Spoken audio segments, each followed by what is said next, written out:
Delivery rider pinagalitan ng customer dahil hindi kinuha ang parcel. Panoorin. Order ma'am, ano kunin pagka ano. Tawa, ano pong nakakatawa ma'am?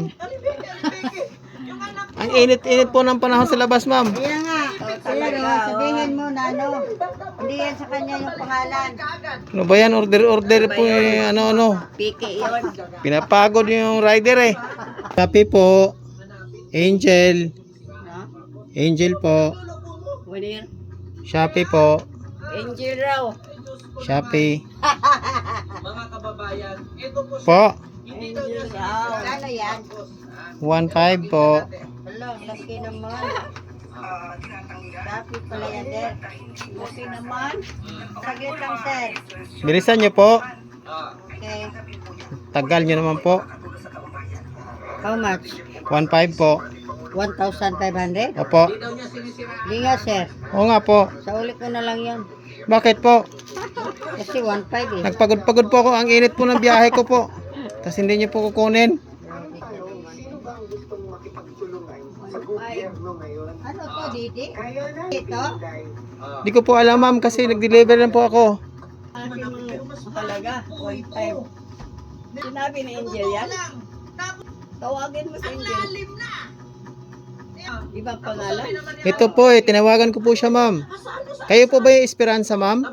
Yes. Opo, sabi niya po, hanapin lang daw po Esperanza.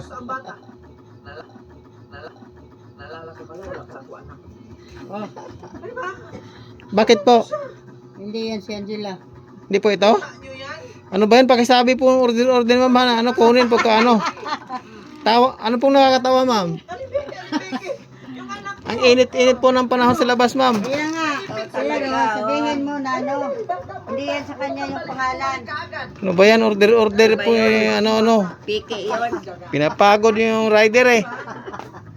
Sa susunod po ma'am ha, pakisabi po ha. Apa, Hindi po yung order pindot lang ng pindot tapos hindi po kukunin. Tapos tawa-tawanan lang tayo dito nag-deliver. sabihin mo, tawagan mo si Angel. Ano ba yan ha? Ay naku, sayang gasolina ko ma'am ha. Napatawa-tawa lang kayo ma'am. Paripanan mo ni Angel. Sungki daw. Bihira oh. Next time po ma'am ha, sabihin nyo po, anak nyo po ba yon? Hindi. Ano ko yung ano, kapatid lang. Kapatid nyo po, sabi po ha, huwag pindot ng pindot dyan sa cellphone ninyo ha. Oo. Sinaabala yung mga rider eh. Apa. So, sa mahal ng gasolina ngayon. Imbis pambili na lang ng bigas, galunggong 300 ang kilo, wala na kasi biling gasolina, tas deliver dito, wala naman pala, hindi naman kukunin. Sige po, salamat po ha. Sige. Next time po, pakisabi, sige. Sige, Rodney.